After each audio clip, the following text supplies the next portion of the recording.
tadi saya udah katakan bahwa saya akan mengundang seorang guru ini mengumpulkan anak-anak pemulung dan memberikan pelajaran untuk mengajari secara gratis ya. Seperti apa kita lihat dulu video berikut ini. Kondisi memprihatinkan yang terjadi di lingkungan tempat tinggalnya membuat Ustadz Asli Ridwan mengambil langkah. Melalui Yayasan Media Amal Indonesia, ia mendirikan asrama dan tempat belajar yang memadai bagi para yatim dan duafa.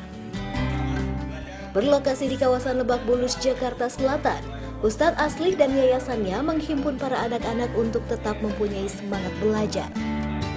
Di tempat ini mulai dari pembelajaran agama dan motivasi kehidupan, mata pelajaran umum, hingga bahasa Inggris. Semuanya diajarkan guna memberikan anak yatim dan duafa harapan yang lebih baik di masa depan. Dan langsung aja ini adalah Bapak Asli Rizwan.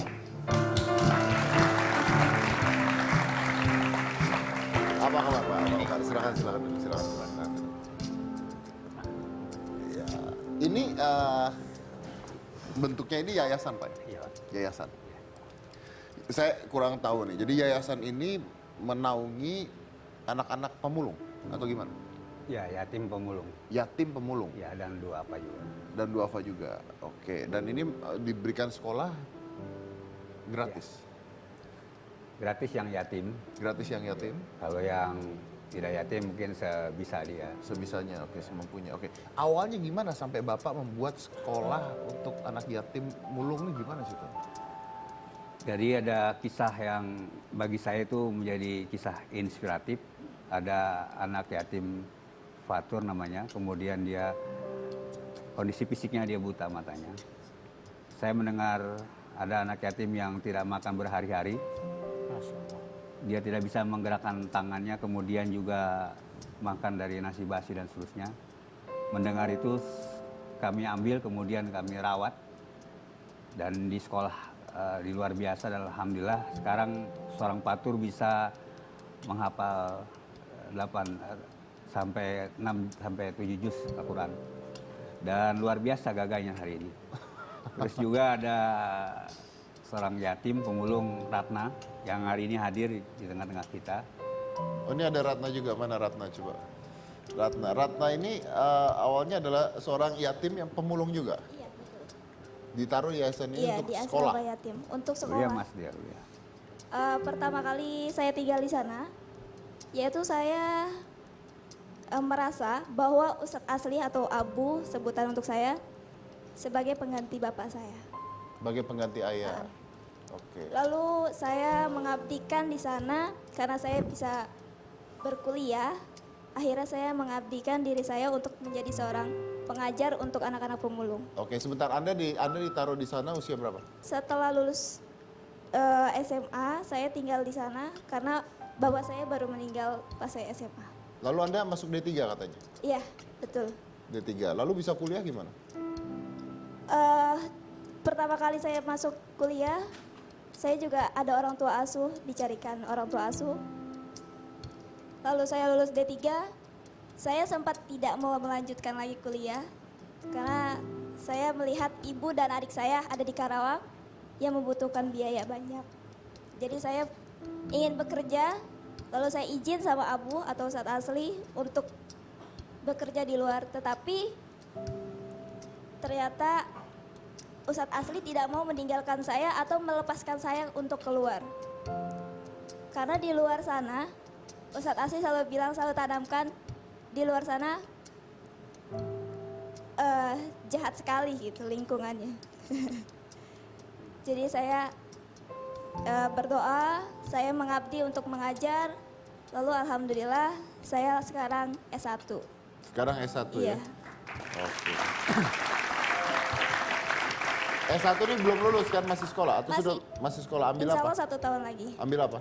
Manajemen keuangan. Manajemen keuangan. Oke, lalu Anda akhirnya menjadi salah satu relawan pengajar di sana ya? Iya, betul. Oke, yang mengajar anak-anak Pemulung. Pemulung. Ini yatim juga? Yatim. Yatim pemulung. Oke. Iya. Gimana mengajar anak-anak yatim pemulung di sana? Pertama kali. Gampang nggak? Gitu? Aduh, kalau dibilang gampang susah. ya remaja-remaja banyak kan, itu dia lebih memilih untuk mulung. Karena mereka berpikir mencari uang atau memulung itu lebih cepat mendapatkan uang. Dan saya sempat datang ke lapak-lapak ke orang tua muridnya untuk mengajak, ayo Bu, jangan sampai ibu pemulung, bapak pemulung, anak ibu akan terjun lagi seperti semula. Karena saya pun asalnya dari anak seorang pemulung. Nah, Pak Asli sendiri, Anda membuat yayasan seperti ini, mengajar yatim pemulung. Ini kan butuh dana pasti, ya kan? Dari mana uangnya? Ya, pertama mungkin banyak simpatisan para donasi, tetapi memang dari awal saya menyadari bahwa kita tidak bisa hanya tergantung pada donatur, karena mungkin saat ya berhenti. Sementara aktivitas harus terus berjalan, maka ada usaha-usaha yang kita bangun, usaha limbah, Mas. Jadi dari limbah plastik itu salah satu juga usaha-usaha yang kita bangun untuk menutup. Termasuk juga ada... Pernah kekurangan? Ya pasti, Mas. Tetapi alhamdulillah dari 1999 saya bangun Yayasan MAI, Media Amal Islam. Sampai hari ini bisa berjalan dan bahkan sudah berkembang di beberapa wilayah. Sudah berapa anak yang ada di sana sampai sekarang? Kalau di Lebak Bulus sendiri anak yatimnya 100 orang untuk dia mendapat bantuan untuk sekolah, termasuk juga kuliah seperti Ratna. Karena paradigma yang mau kita bangun, mendidik anak yatim itu tidak hanya sekedar diberikan sesuatu, hanya 10 Muharram dan seterusnya, itu baik, tetapi yang paling penting adalah bagaimana memutus mata rantai kemiskinan, yaitu dengan memberikan pendidikan sehingga keluar dari yayasan dia Jadi orang. Oke, menarik. Kalau saya dengar katanya ada gosip nggak enak juga yang katanya tentang pemasukan yayasan Anda. Benar nggak itu? Masukan yayasan Anda misalnya hanya untuk mencari uang dan sebagainya. Ya, saya kira itu setiap lembaga-lembaga pasti ada suara-suara yang seperti itu, tapi dengan anak-anak kita urus, kemudian kita ada bangun usaha, saya kira pada akhirnya itu hilang dengan sendirinya. Ya. Bahkan pernah ada orang yang mempermasalahkan tempat saya, kemudian ya ingin merebutnya. Bagi saya cuma saya panggil bendahara, berapa dapat sebulan? Waktu itu hanya 60.000 dari murid 200 orang. Terus saya panggil lagi tukang sapu, berapa dikasih di sini di yayasan? 250.000 sebulan, sekitar segitu. Jadi akhirnya orang itu mundur teratur. Saya bilang, Anda nggak mampu, karena berpikir hanya untung dan untung. Mengelola ini bukan untung, maka dari awal saya dan pengurus kita berjibaku untuk bangun kehidupan sendiri. Saya secara pribadi juga ada usaha sendiri, sehingga itu adalah proyek pengabdian kita. Apa yang Anda dapat? Yang dapat adalah keberkahan, karena sudah janji Nabi, hal tunsaruna wa turzakuna ila bidafaikum. Bukankah kalian akan ditolong, dibukakan akses rezekinya illa bidafaikum, karena membela, menolong orang yang lemah. Empati terhadap orang yang nggak punya justru berdampak kepada dibuka akses kehidupan kita.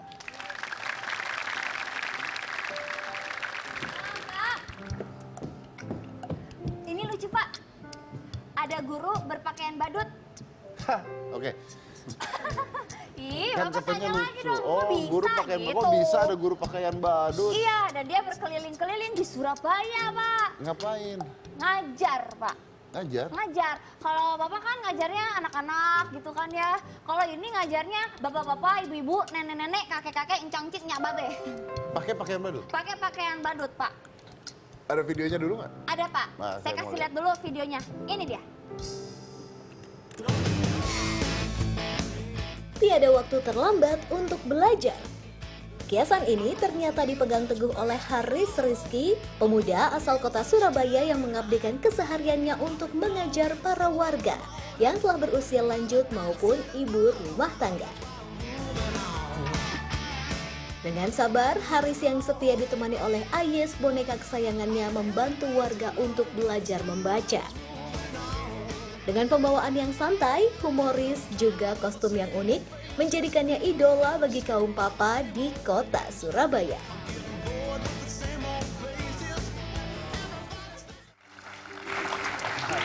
Pakai orang Panggil ke sini, ya, pakai langsung sini saja orangnya. kita undang ini Pak Guru Haris Rizky. Halo, halo. Ih, bawa siapa ini? Bawa siapa? Ini.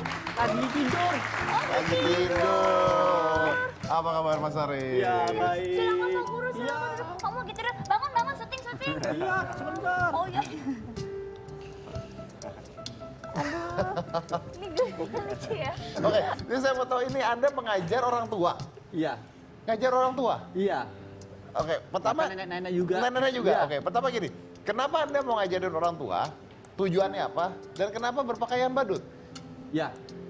Kenapa kok saya mengajar orang tua, khususnya nenek-nenek, membantu mereka-mereka itu yang ingin sekali belajar untuk sekolah, untuk membaca khususnya. Untuk baca. Ya. Oke, ini siapa orang tua ini siapa? Dia dari kalangan yang tidak mampu, khususnya dari kaum papa. Oke, oke.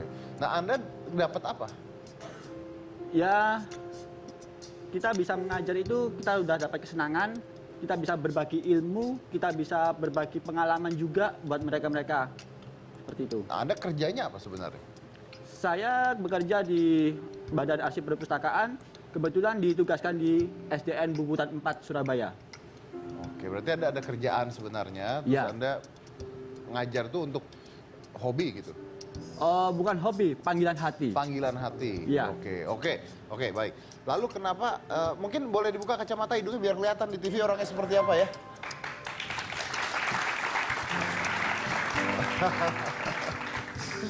Oke. Nah, lalu Anda kenapa harus berpakaian badut? Kenapa? Kan ngajar orang tua.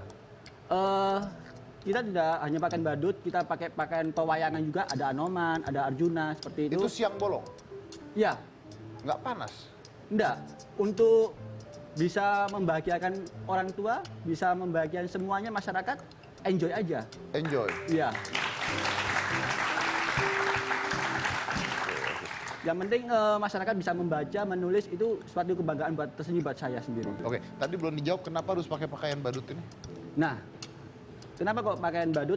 Ya, supaya kita tuh mengajarnya tuh lebih enak, biar tidak terkesan kaku. Nah, selama ini kan cara mengajar guru-guru kan banyak yang kaku, banyak yang membosankan, banyak yang membuat siswa itu tidak senang. Nah, dengan berpakaian badut seperti ini, kita membuat masyarakat yang mengikuti pelajaran saya itu lebih enjoy, lebih enak gitu, lebih menyenangkan. Oke. Secara tidak langsung pelajaran itu bisa diterima. Walaupun orang tua nih ya? Iya, Oke, nah ini mereka siapa aja? Dari mana mereka ini? dia dari perkampungan-perkampungan kumuh yang mereka dari latar belakang mungkin dari tukang becak, terus dari pengangguran seperti itu. Ngajarnya di mana setiap hari apa? Saya tidak mesti untuk mengajar. Kita survei dulu lokasi yang kita tuju. Baru selesai, baru esok harinya kita langsung mengajar. Kita tidak langsung hari ini pengen di sini, enggak. Kita harus survei dulu. Oh, berarti Anda ngajar sehari terus pindah tempat, gitu? Betul, Oke, dan itu tidak ada biaya sama sekali ya? gratis. Gratis. Oke. Ini baju dapat dari mana tapi? Ini baju dari sendiri, Bikin sendiri? koleksi sendiri. Koleksi sendiri, berarti Iya. Anda beli? Ada yang beli, ada yang bikin. Oke, tadi katanya bajunya ada berapa macam? Tadi saya disebutin ada Hanoman. Anoman, Terus ada Arjuna, ada Winnie the Pooh. Saya nggak ngerti kalau ngajar anak-anak pakai baju ini depu kan menarik. Kalau ngajar orang tua, nenek-nenek itu apa reaksi mereka ngeliat Hanoman itu ini tadi depu itu gimana? lucu sekali. Orang pasti, wah lucu sekali, tertawa. Pasti orang itu pasti penasaran. Nah dengan begitu nanti kita menjelaskan ke orang tua itu tambah enak lagi. Maaf Mas Haris, baju ini depu itu termasuk topeng-topeng gedenya itu? Iya, Awal Anda masuk pakai baju ini depu, iya. terus ngapain? Ya kita menghibur dulu dengan kita mengajarkan dalam artian itu. Oke gini, ice breaking. contohin, ngajarin kita orang tua semua coba. Anda ngajarin gimana awal datangnya? Oke. Kita sana ada. Oh boleh, Iya. boleh. Nah, sebelum kita pelajaran dimulai, yuk mari kita ice breaking dulu. Nah, biar kita semangat belajarnya. Tujuh? Nah, semuanya berdiri. Nah, Coba kita yang di depan aja ya. Kita bermain maju mundur cantik, cantik. Tapi maju mundurnya ada nama buah-buahan. Apel. Nah, apa lagi coba? Pinter, jambu. Nur, tepuk tangan semuanya. Oke. Oke, jadi ada ice breakingnya dulu terus baru Iya, ngajarin. baru pembelajarannya. Ngajar apa aja biasanya? Kenapa? Ngajar apa aja biasanya? Biasanya mengajarnya Belum suruh duduk, ngapain duduk? Ngajar apa aja biasanya? mengajarnya ya kita mempraktekkan untuk menulis. Menulis, Ya, matematika, abjad, ya. abjad dan sebagainya. Ya. Oke, manggilnya kakak juga kalau sama nenek-nenek? Iya. Kakak juga? Oh, Iya. oke. Biar kasih lebih tepuk tangan kelihatan dulu muda kalau gitu. terus. Oke. Kita ada siapa lagi nanti? Baik Pak, kalau di sini kan tadi sudah ada 3 para pengajar ya. Setelah ini akan ada 3 penulis sukses yang menjadi viral di media sosial Pak. Oke, jadi beda sama mereka ya. Kalau mereka ini guru-guru yang jadi viral juga karena kehebatan mereka, karena dedikasi mereka untuk mengajar yang mana dibutuhkan oleh bangsa dan negara kita. Kita ucapkan terima kasih dulu untuk mereka, kita berikan tepuk tangan sekali lagi. Terima kasih. Dan mudah-mudahan semakin banyak orang-orang seperti ini sehingga negara kita, bangsa kita, anak muda yang ada di Indonesia, masa depan kita bisa lebih maju lagi ke depannya. Amin. Oke? Amin. Dan setelah ini kita ada tadi siapa? 3 penulis sukses yang viral di media sosial. Bapak mau diundang sekarang apa nanti? Nanti. Nanti aja ya, makanya jangan kemana-mana, tetap di Hitam Putih.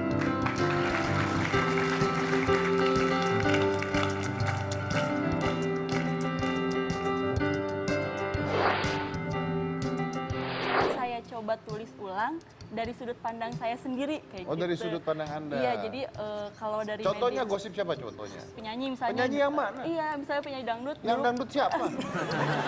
Lo dangdut banyak, lo sebut Ayu Ting Ting gitu sebut gitu loh.